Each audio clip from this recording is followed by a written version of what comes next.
Okay, I see people still trickling in, but for the sake of time, I'm going to just get started and everyone can catch up as they join. So thanks so much for joining us today. Welcome to this event. My name is Hannah Osborn from Self-Driving Cars 101. If you're not familiar with that group, we are a global community group that promotes the adoption of autonomous vehicle technologies through doing exactly what we're doing today, just having a public discussion and educating ourselves on the different topics that impact this area. What we are focusing on today is equitable mobility and the role that autonomy plays in supporting that.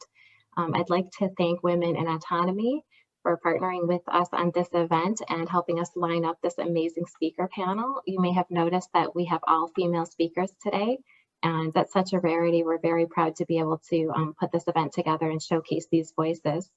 I'd like to introduce Aaliyah Charney, who is the marketing manager from Women in Autonomy. Aaliyah, thanks so much for joining us. Thank you, Hannah. Hello, my name is Aaliyah Charney, and I am from Women in Autonomy. Women in Autonomy is a forum created to educate, equip, and empower women in the automotive and auto tech space. Our mission is to embolden women to become leaders and change makers in the industry, ensuring female voices are better heard and represented. To learn more about our organization and how you can get involved, please visit womeninautonomy.com. I'll drop the link in the chat as well. Now, I'll pass it back over to Hannah, who will introduce today's moderator.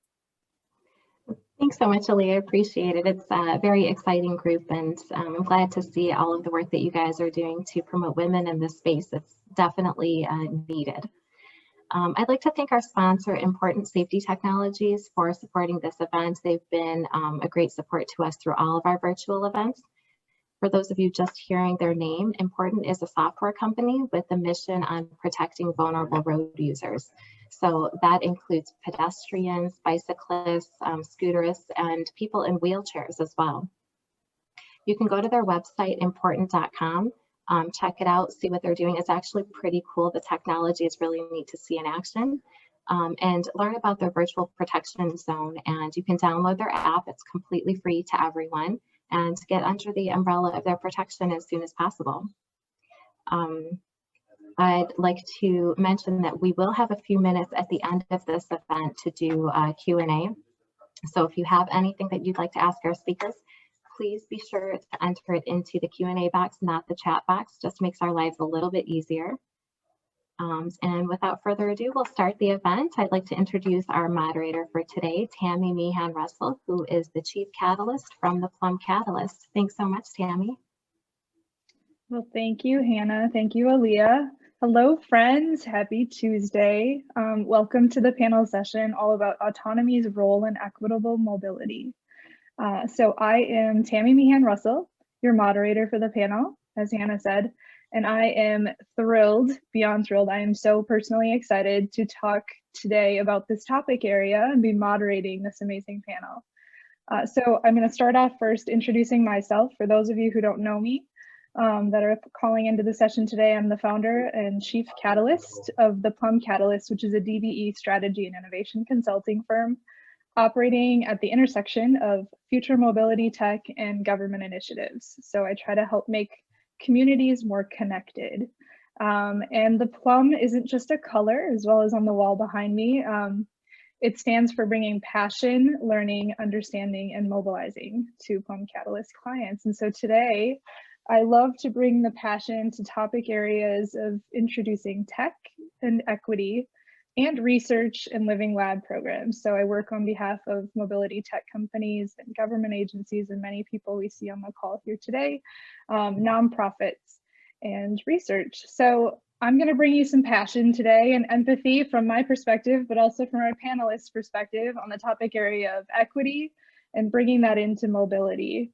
So before I do that, I just want to take a moment and I want to introduce the topic of equity, because I think it goes without saying that it's in the title, but it can be defined a number of ways. And so I want to talk briefly about the many lenses we can use in defining equity.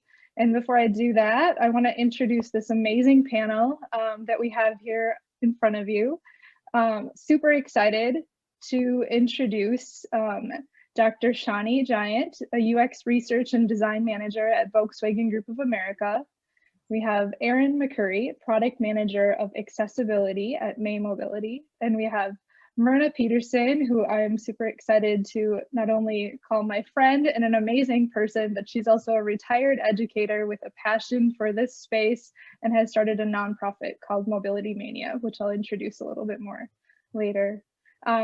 So let's go back to equity before we jump right into our questions for our panelists. So equity can be defined as the quality of being fair and impartial. So for today's panel, let's think about equity under the many lenses of disparities faced by a number of people and demographics. So let's think about it in terms of single parent households, veterans, tribal communities, people with sensory and cognitive disabilities, low income or impoverished income communities, and obviously differently abled, which we actually have an advocate here who can speak on behalf of one of those areas of differently abled. And so I am going to introduce our panelists one by one. I'm going to give them an opportunity to talk about themselves and their experiences personally and professionally under introducing mobility tech, such as autonomy, into this space that we call equity. So our first panelist is Dr. Shani Giant, and she leads the Inclusive Mobility Initiative and is a UX Research and Design Manager at VW. Her work focuses on the future of mobility for all people, including those with disabilities, through technology, design, policy, and social change. Prior to joining VW, Shani was a UX researcher and interaction designer at the Perceptual Computing Group at Intel, working on creating experiences using 3D camera technologies for mobile, wearables, smart spaces, and augmented and virtual reality. Wow, that sounds fun. Sorry, that was a little asterisk there that does as I'm reading this again. Shani has worked extensively with the blind and low vision community and wrote her PhD thesis at the University of Washington on non-visual mobile device interactions and blind photography. She received her BS in mathematics, computer science, and music. That's an interesting mix. From New York University. She has been on radio for various stations around the country. So welcome, Dr. Shani Giant, and let's hear all about your experience in this area. Hi, Tammy. Thanks for having me. Excited to be here. So yeah, as you mentioned, I've been at Volkswagen Group of America for about 3.5 years now, and I actually joined really specifically to address what we call inclusive mobility. I actually had no background in anything car related beforehand, so I've been learning a lot about how these car companies actually work. And you know, I think as we all know, with autonomy and like electrification, lots of things are changing on the technology side. So there's a really big opportunity here to redesign how we're getting around. So as I'm sure we'll hear a few times today, automated vehicles have the potential to increase the quality of life for millions of Americans. In our opinion, especially older Americans, people with disabilities, by providing more opportunities for agency and independence in their daily lives. So at Volkswagen, we started this inclusive mobility initiative a few years ago in 2018. And the mission of the program is to design vehicles and services that improve transportation and the quality of life for everyone, including people with disabilities. And I want to say here, we really are trying to focus on engaging with disability groups in the early design stages for these technologies and services. So this can mean anything, practically speaking, from running focus groups, workshops, user studies and interviews, ride-alongs, surveys, and also making sure to work with people that are already experts in this field. There's a lot of them out there and they know what they need. So we drive this effort from our Silicon Valley campus, but we're deeply networked with the global organization of Volkswagen, and we're also deeply integrated with requirements gathering, engineering, and design processes that happen in Germany. So really linked to real outcomes. We're collaborating with a few different groups in Volkswagen, including Volkswagen Commercial Vehicles brand. So they're driving the automated driving partnership with Argo AI to develop a self-driving system for use in mobility services. And we're also just started to work closely with Volkswagen Group's software brand called Cariad. So we're providing knowledge and feedback for software-based UX functions in digitalized cars. I have so much to say. I'll try not to be too long, but you know, I just want to give an idea of some of the types of topics that we've covered. So one topic that has been really big for us has been wheelchair access and wheelchair securement for automated vehicles. And if you haven't really thought about this topic before, there's a few issues.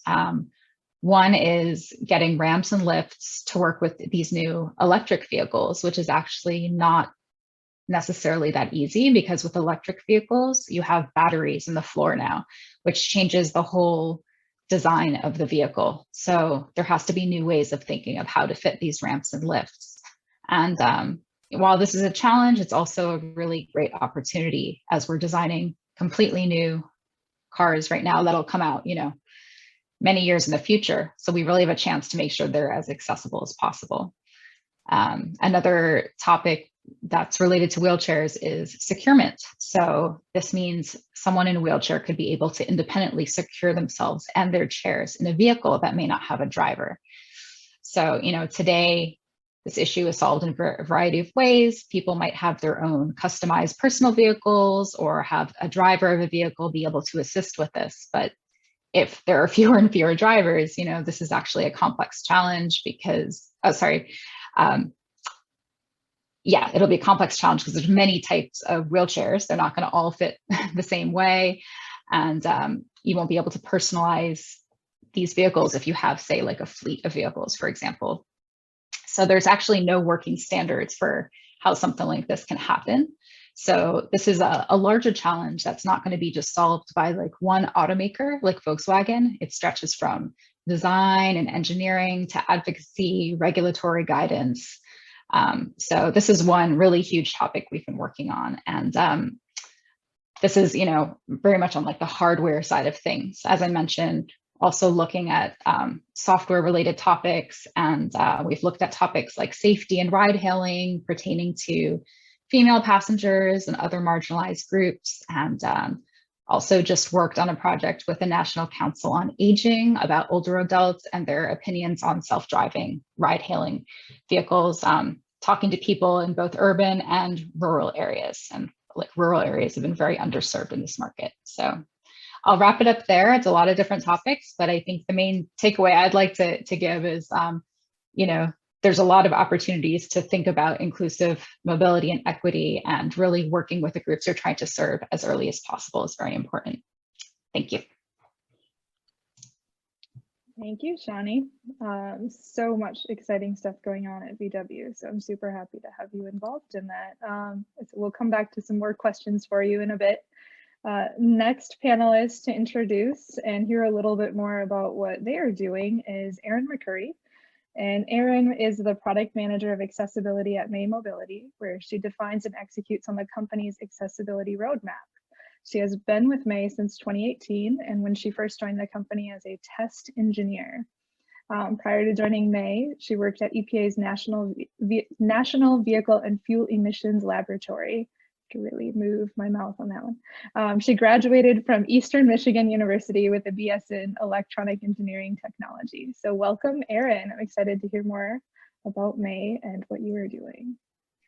Thanks. Thanks to Tammy, and thanks to Self-Driving Cars 101 and Women in Mobility, or Women in Autonomy, sorry, for having me. Equity in mobility and autonomy, and you know, all of that is one of my favorite topics to talk about. So I'm very excited to be here. I think that it's, you know, important to talk about this more while the technology is still being developed, and then, you know, share learnings and start conversations as soon as possible.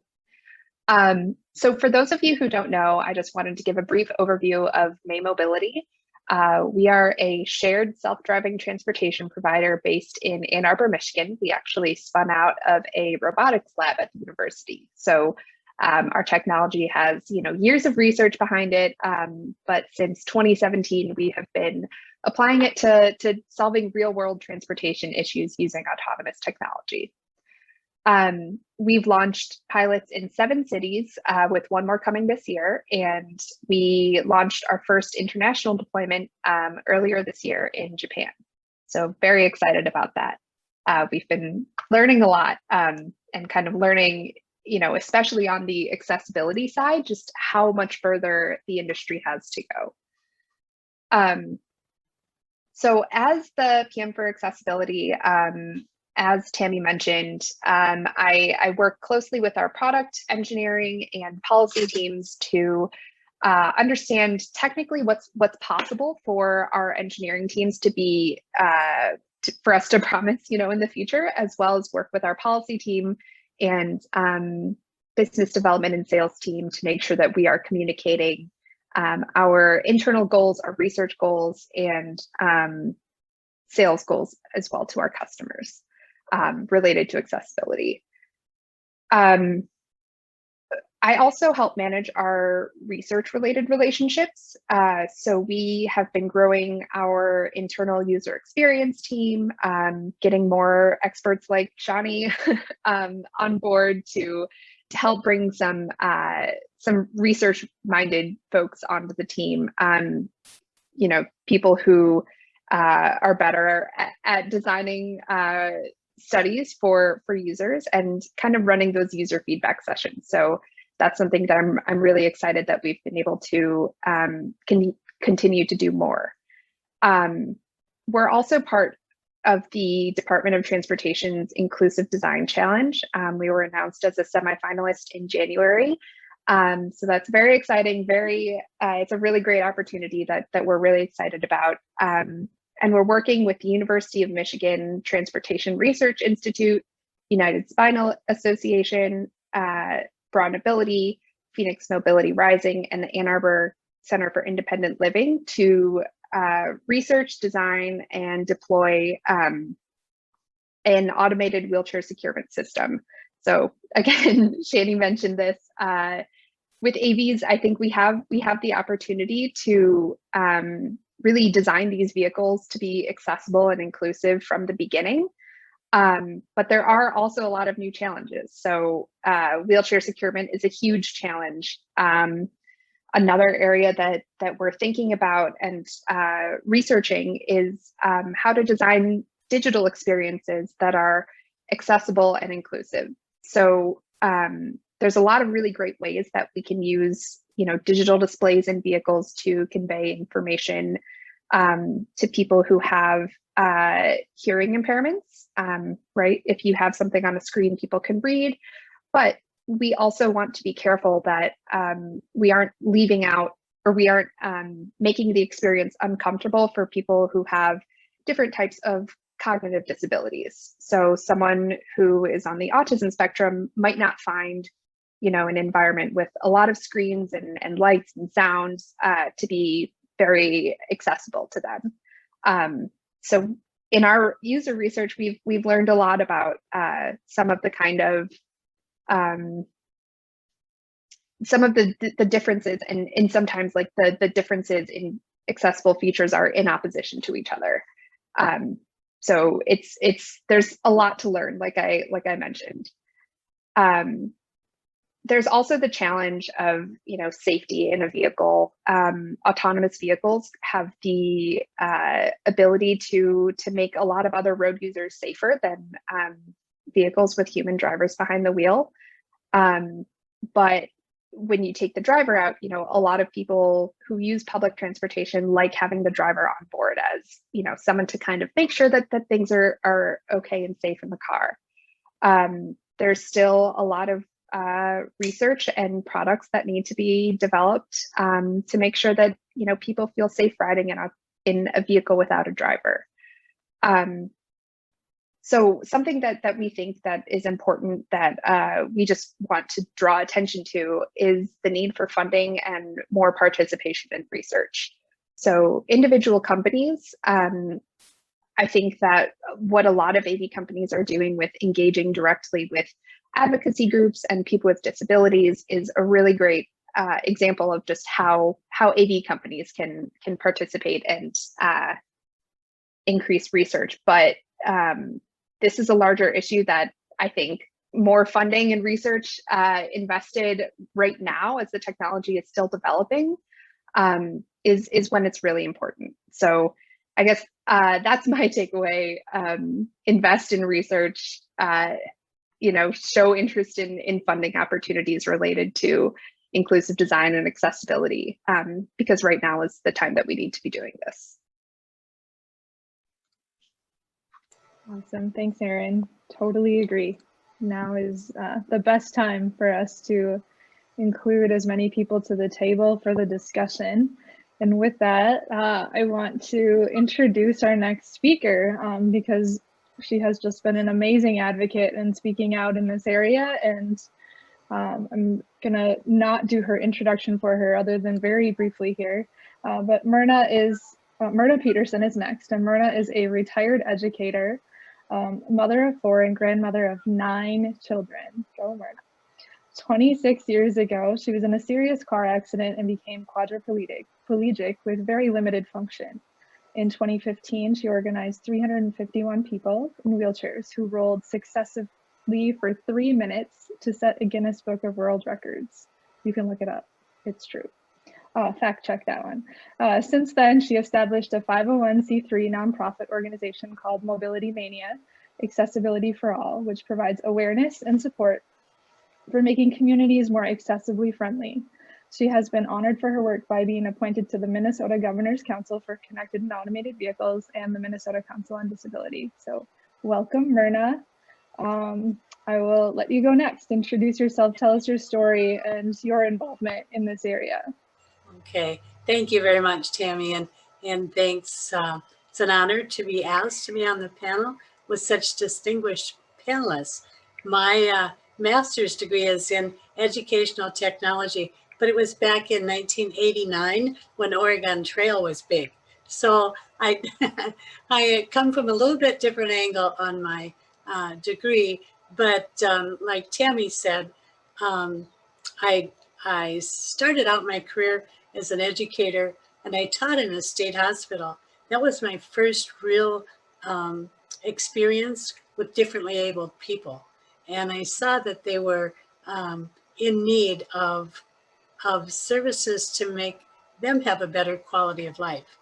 Well, then in the classroom for over 25 years, 26 years ago now, I was in a serious car accident, like Tammy said, broke my neck at C3-4 and saw the world in a totally different view.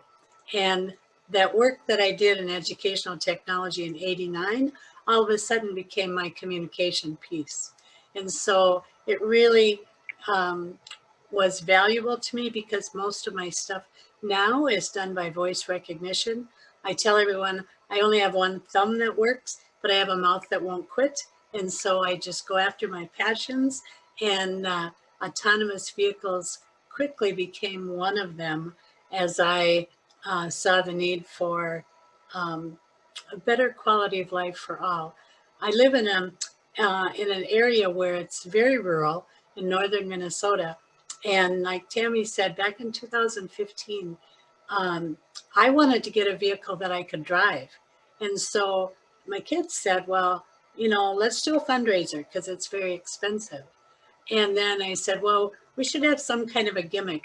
And my neighbor happened 16 hours after me became paraplegic as well. And so Lee and I became Myrna Lee Mania for this fundraiser. And we attempted to see how many wheelchairs we could get driving in succession.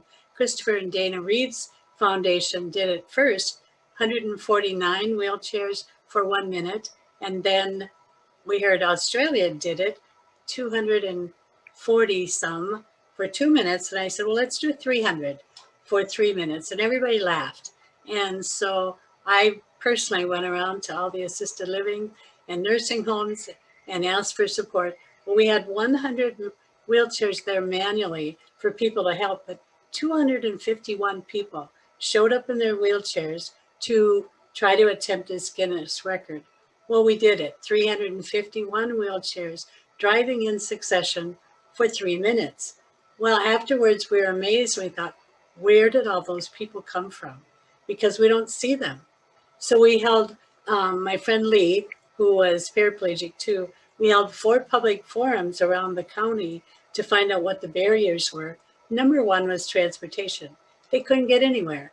They couldn't get out to social events. They couldn't get to medical events. And so Lee and I decided we wanted to change that. We wanted to make accessibility for all. So we changed it from Myrna-Lee Mania to Mobility Mania, accessibility for all, and started to go around and do what we could to get people vehicles and fundraisers, to get accessible playground company or equipment in our playgrounds. We've together raised over $400,000 in awareness because number one was transportation, 2 was accessibility into and within buildings, 3 was sidewalks, cutaway curbs, and trails, and 4th was just general awareness. People didn't know, and neither did I. Before I was in a wheelchair, I didn't really notice what was accessible and what wasn't. And so we decided that we had to make it a personal awareness thing because it could happen to you, your wife, your spouse, your grandma, your children. At any minute, you could have some kind of ability changed. Well, that got me excited about different things in our community, transportation being a key one. One of the reasons is that we don't even have an accessible taxi where I live. We have Arrowhead Transit, which operates during the day, weekdays, but very limited on the weekend, and nothing more than about 8 o'clock at night. So people could get to someplace, but they couldn't get home. And for someone to private pay to take a medical transport vehicle costs $25.50 to get in the vehicle if you're in a wheelchair, $2.25 a mile, $15 an hour wait time while you're there for 2 hours, another $25.50 to get back in the vehicle, and then $2.25 a mile. Well, it might be $10, $15 mileage, but it's $81 because you're in a wheelchair. And that becomes unaffordable because people in nursing homes, assisted living, many of them only get to keep $100 a month. And so it's discriminatory. And so of course they can't go. They can't go to ball games in the evenings, concerts, church on the weekend, weddings, funerals, those kinds of things. And so we've really been working. We set up a voucher program that they can use once a month, and it covers all of those, the ride time and the wait time and the mileage. But that's only once a month. And so now we've expanded it to add the elderly as well, called it social movability, so that we can, we're just waiting for funding from the Live Well at Home, which looks like positive. We had it all set up and then COVID hit. And so we couldn't do that. So my work then through Frank Doma at the Humphrey Institute was working with our city to improve transportation. And we ended up, he told me about the upcoming Governor's Council for Connected and Automated Vehicles. And I applied and was appointed. And that's been a real eye-opening and wonderful experience for us. And then about the same time was asked to apply for the Minnesota Council on Disability. Well, I know about wheelchair and physically disabled, but I've learned so much more about visual and hearing impaired, mental incompetencies. And I just really feel passionate about providing those services for a better quality of life for all, to bring everybody to the table right at the beginning. When we're talking about autonomous vehicles, how are they going to see it, hear it? What are they going to react to? What's the community engagement? And how is it going to make a better quality of life for them? So I could talk my passion all day, but I will stop there. It's just wonderful opportunities that we have in Grand Rapids now. We were selected by MnDOT for a shuttle project that will begin in 2022 in the spring, but we've got lots of work for awareness and exposure and community engagement ahead of time. So pretty exciting things happening here in rural Minnesota. So Awesome. Thanks, Myrna.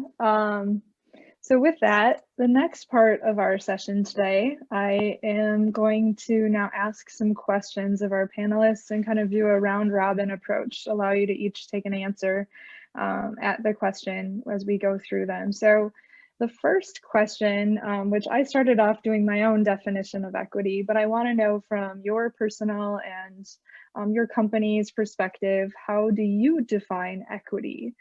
Especially as we think about it in this term of autonomy and mobility. So I'm gonna go back. I'm gonna start with Shawnee again. So Shawnee, you wanna give your definition for us and we will go back through the same order of our speakers. Yeah, for sure. And I'm glad you asked the question because it sounds like something that's really obvious, but I actually had to think it through a little bit.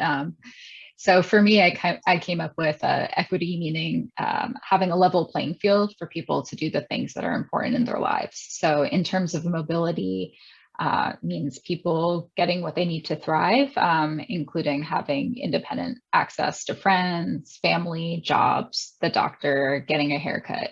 You know, Myrna listed a lot of the things there that people, you know, the everyday things people want to do and they just aren't able to do.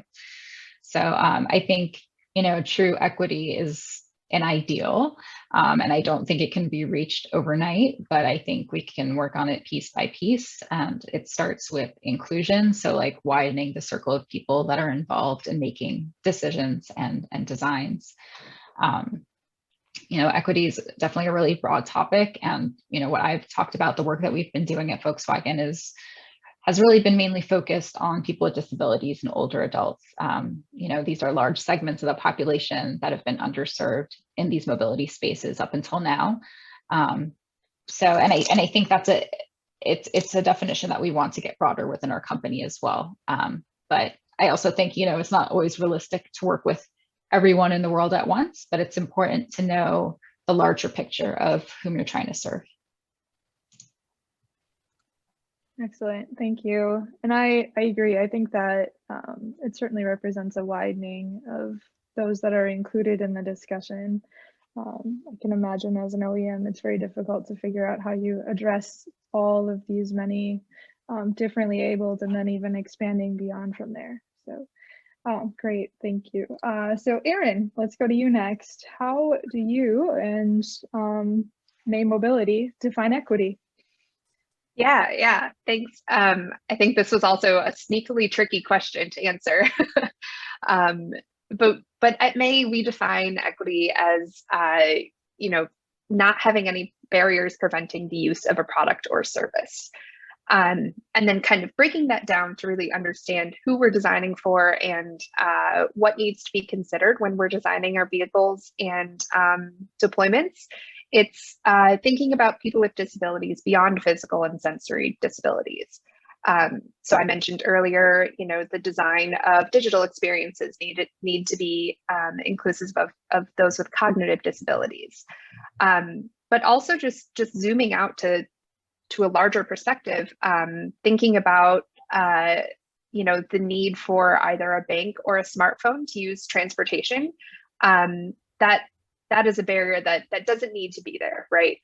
And I think that with AVs, we have this opportunity to not only use really cool futuristic technology, you know, to solve transportation problems, but to also address some of those other transportation-related inequalities. We think that where you live shouldn't limit your access to new transportation, especially like autonomous vehicles that are, you know, safer for road users, safer for riders. And so rural and underserved areas need to be considered when you're designing AV deployments, because equity is more than, you know, just making sure that your product is accessible, but that your service as a whole is accessible. And, you know, you're going after filling transportation gaps and deserts. We have a really cool opportunity here, and can't overstate how much room there is to learn and break down some of those barriers. Excellent. Thanks, Erin. Love the idea of using this moment that we have right now while everything is in this early phase to really think through how do you kind of, as Shawnee said, widen this and engage with everyone, think about different barriers that we have. So totally agree. And absolutely love the idea that where you live shouldn't limit your access. So totally agree with that, especially as you think rural and other previously underserved areas for new transportation. All right, Myrna, you're up. How do you define equity? Well, there's not much left, but I simply say it's providing quality of life with no barriers. I mean, that pretty much encompasses it all, but the need for everyone to have a quality of life without hindrance to things that so-called normal people just assume that are there. So I guess, yeah, no barriers to a quality of life. Plus everything the other ladies have said.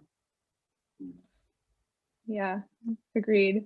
I just want to take a moment and talk about that for a second, about a quality of life with no barriers, because I think until literally you're sitting in a chair, as Myrna is, or you're dealing with one of these issues yourself, whether it be a family member, you truly can't sort of respect this idea. So I would highly encourage anyone, if you want to just do some personal research, going back to Erin's topic of research, spend a day with somebody who is differently abled, or and try to get around with them. Think about what you do on your day and get around with someone, because it really is interesting and eye-opening just to see how limiting it can be based on the system we have today. So I just wanted to highlight that as we think about the topic of equity. So let's go to our next question. I'm going to take a different order on this one. So how can organizations address the topic of inclusive mobility? And I'm just going to give a couple of examples here to get thought starters going, but hiring and designing are topic areas. But how can actual organizations, many of those might be tuning in today, so they're thinking, okay, how do I even do this? What are your thoughts on how they can address that? So let's start with Erin on this one. Yeah, so this is something that's very close to my heart, because this was something that we had to figure out how to do, right? May Mobility is not a very old company, except the accessibility group is even younger. So, you know, when we first started spinning up and thinking about how we design for accessibility and inclusive mobility, it's like, where do you start? And what we've learned from the past couple of years of doing this is just to really think about your end users and then go find them and just reach out. Reaching out to advocacy groups, reaching out to organizations that already exist, who are already experts in inclusive design, is the best place to start, because you don't want to reinvent the wheel. And there's a lot of research that's being done that's kind of waiting to be deployed in the real world, or find, you know, real applications for their use. But yeah, thinking about your end users and then talking to them and involving them in the design process, all the way through design, testing, and then, you know, feedback when you finally deploy something. I think people like Myrna, who, you know, have created their own local advocacy groups, are really great places to start. Myrna obviously has a lot of experience doing like local organizing, but she's also someone who I think is a really great example of the people that we're trying to serve by making inclusive and equitable autonomous vehicles, people who don't have access to otherwise accessible on-demand transportation systems. Living in a rural area, I think that these are all excellent opportunities for AVs to be deployed, and direct communication is the best way to start and quickly be able to move forward on that. Excellent. So we just have to figure out how we get Myrna talking to everyone who's designing right now, right?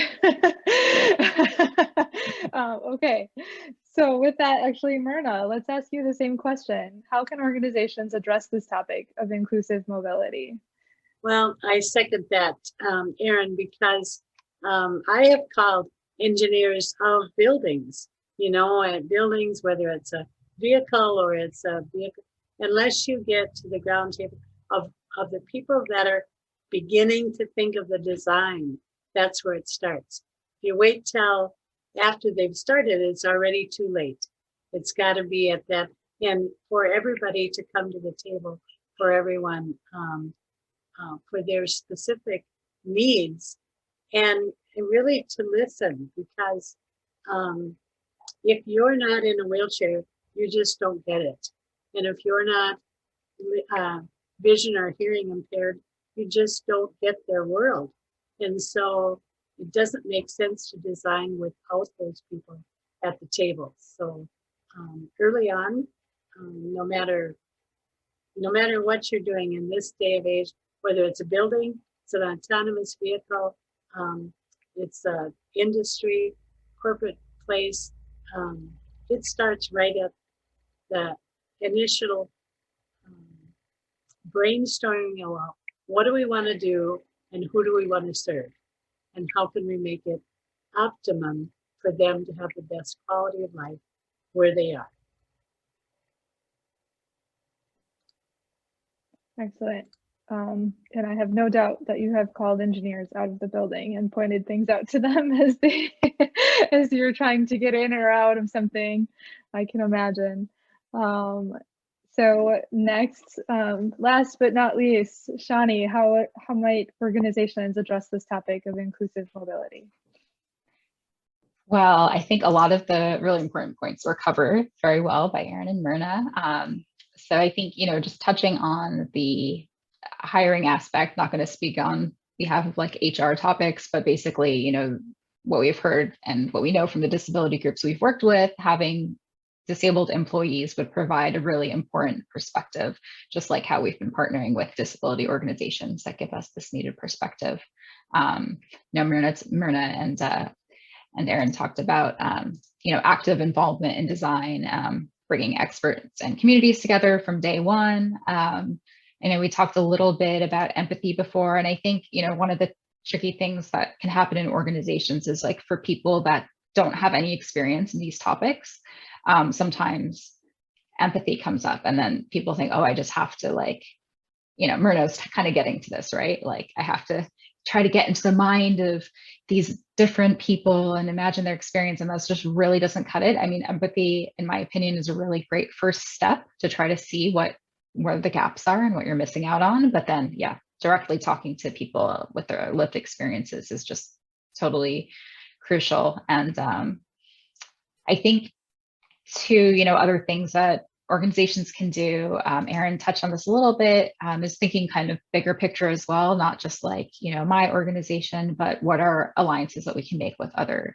companies. This like inclusive design challenge that came out from the Department of Transportation is like one really nice example of like bringing lots of people together. The auto innovators, had some great workshops, for example. So just getting more involved in these types of programs, pilots that come up. Pilots are a really great opportunity to like be on the ground and actually the issues are coming up and you have to deal with them, and you have all these different stakeholders working together in this like practice kind of way. So I think that's really great. And yeah, I think the thing I'd want to end with is just, the United States has done a really good job leading the conversation around inclusive mobility globally. And that's like really thanks to the strength of a lot of the disability advocates and like the progress that they've made in working for solutions over many decades. So we want to really like transfer that into the mobility space as much as we can and listen to them. So thanks. Yeah, thanks, Shani. Really good points. I love, the idea of thinking about the employees that you hire and the fact that just having them there involved at the table is one thing, but going the next level to make sure you've actually got people on staff who can truly understand and speak on behalf of is also great. So Final question from me. We'll do a little faster round robin on this one, but a very important question before we open it up to audience, which it looks like we already have at least one question. Actually, that's a good reminder. If you have a question, feel free to put it in the Q&A box in the session here, and I will do my best to get through those as we're finishing at the end. But my final question before I move to those is, what is the most impactful next step that you can take to address this inclusive mobility? Would you have any recommendations on that impactful next step? So one thing that people could do that could truly make an impact. So let's start with Myrna on this one. I think it's not about bringing this fancy technology or autonomy and that. To me, it's the passion of what is this going to do to enhance someone's life. So I think the most impactful thing is, I mean, it's great that we have all the different kind of technologies that make it work better, but I think the key is, how is that going to make a difference in someone else's life? Is it going to be a better, that's the only way it's going to be sustainable, is if we can get the community to buy into it, that it's a viable means of transportation and one that we should support financially and meaningfully, if it does indeed make someone's life better and easier. Otherwise, it's just another fun gadget to have on the street. Sure, thinking about how you're actually changing lives versus just a cool technology. Love that. So Shani, let's have you go next. Yeah, just from the like a designer or engineer point of view, I'd say just to take a, or a manager, anyone in a company, just take a hard look at your project portfolio and just see where the gaps are. Who do you think that you're designing for, and who should be included in the design of your product? Just, I think, basic awareness on this question is a good place to start. Yeah, really good. Marketing 101, right? Who's your audience and how do you meet them? Okay, Erin, let's have you go take this final question before I open it up. What's the most impactful next step that you can take to address inclusive mobility? Yeah, so I think that it's important to remember that there's a lot of people in the AV space and future mobility space who aren't at the stage where they're deploying, aren't at the stage where they're even designing a vehicle yet. And I think that at that stage, when you're still looking at the market and figuring out what portion of the market you are addressing, it's important to look at where AVs can serve the most use. Autonomous vehicle transportation is a completely new area, and I think that there are a lot of kind of unexplored and undiscovered uses for AVs that can increase equity. And I think that looking at where your product or service can fit in to help reduce some of those barriers is just a really great place to start for anyone. And then also just reaching out as early as possible to advocacy groups, even especially if you don't think the smart questions to ask or what to ask. I think that's a great first step, and it's a huge step. Excellent, thank you. All right, well, that ends my questions. Now we have, it looks like, a couple of audience questions here that I am going to shift over to. So first question, it looks like, is from Allison. What are the most serious ways that AVs risk making mobility less equitable and accessible? And what can be done to mitigate those risks? So do we have any of our panelists here who would love to take a stab at this first one? Otherwise, I will voluntold one of you.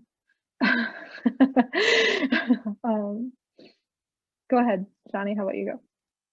Yeah, I think it's a great, both questions are really, really great. So I think, just some of the stuff we touched on earlier, if you don't have a driver, there's issues that could come up around safety, for example, when, it can go both ways. Sometimes people feel less safe with a driver, but then if you don't have a driver and say you were in a pooling scenario, that can be, that could be very scary for some people. So I think there's a lot of issues in that space. And also, the other thing that comes up is, again, around types of wheelchair access. If you don't have a driver that you might have preferred to have some assistance with your chair, or say that you're like in a manual wheelchair and you need to like toss your chair in the trunk, that we can do with like regular Ubers and Lyfts now. That's a topic that has come up, and wanting to make sure, we're not actually cutting off access where someone could actually get around really, pretty well before. So those are two things that just came to mind. Awesome. Erin, do you have any other thoughts for that one? Yeah, something that I think a lot of and try to bring up as often as possible is just looking at where AVs are being deployed. If the only places that have access to this safe, most often electric transportation, are like urban downtown centers, that's going to cater to a very specific group of people, and it's going to just increase the inequities between transportation in urban areas and in rural areas. And I think it's just something that we as AV service providers just really need to keep in mind. Agreed.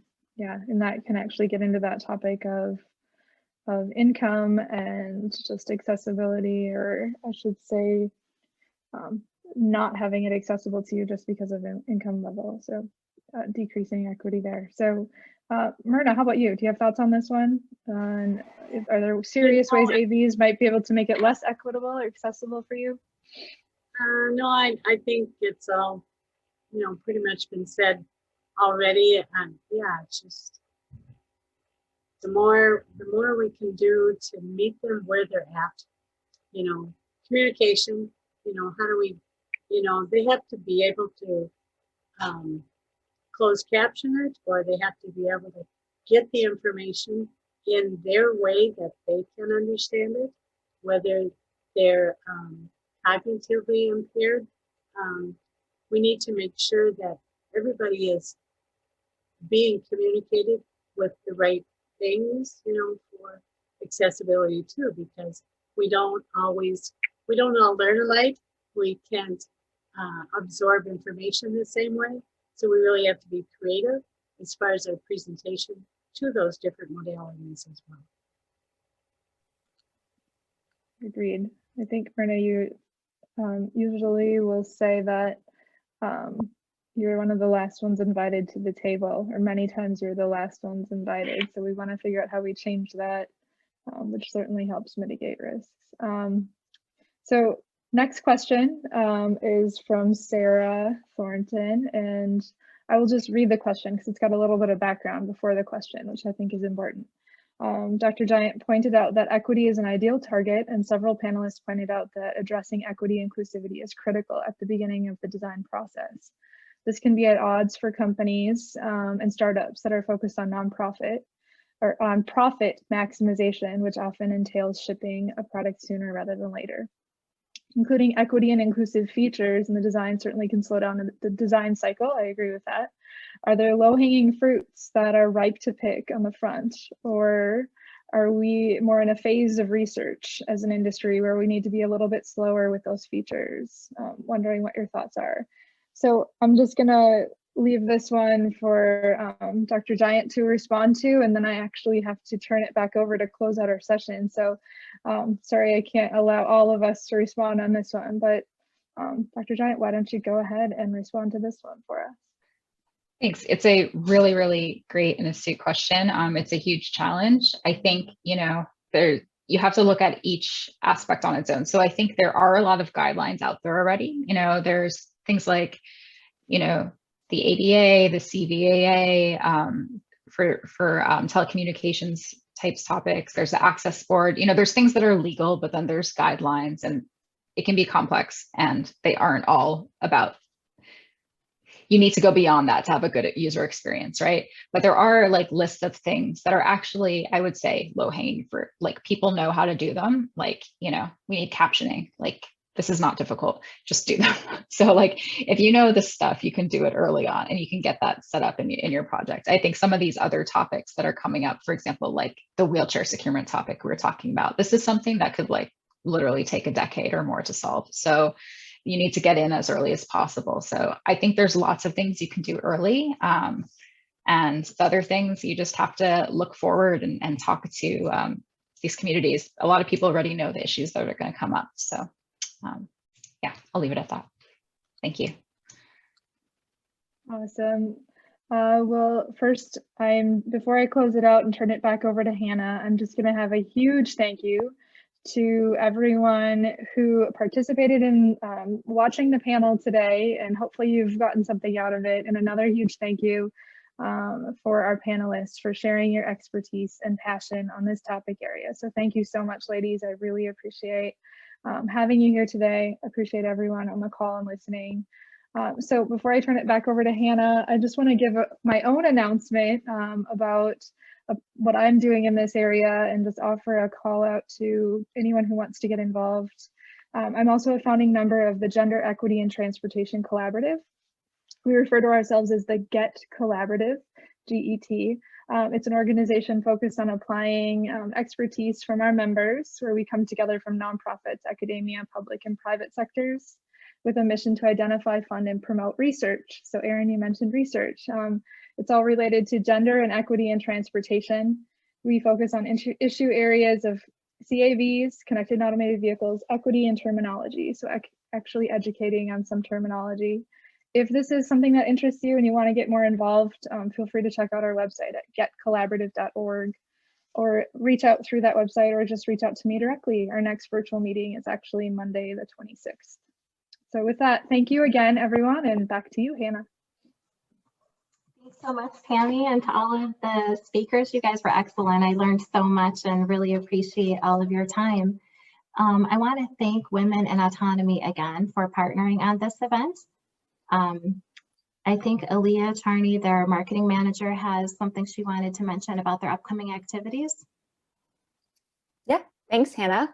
I'd like to take just a quick moment to announce the Women in Autonomy Fall Mentorship Program to help women learn from women and supportive men in the automotive and auto tech industries. The goal of the WIA Mentorship Program is to empower those with more experience to share their knowledge, skills, and journey. And we want rising women in the space to learn from those who walked before them in order to grow their careers and to network. So if you're interested in becoming a mentor or mentee during this 6-month-long program, you can apply now at womeninautonomy.com/mentorship. I'll also drop the link in the chat so you can see that as well. The deadline to sign up is August 31st, and the 6-month program will begin the first week of October. If you have any questions, please email us at info@womeninautonomy.com.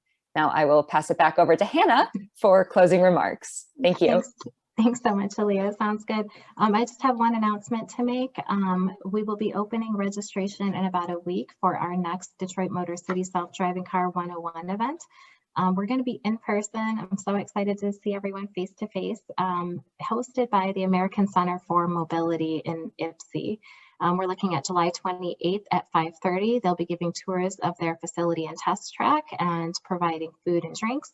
So we'll have a couple of speakers lined up as well, but it should be a great opportunity to socialize, have some smaller group discussions, and get to know each other face to face a little bit. So I'm looking forward to seeing everyone there, and please register next week as soon as we open it up. Thank you so much to everyone, all of the attendees and the speakers again, and hope everyone has a great rest of the day. Thank you.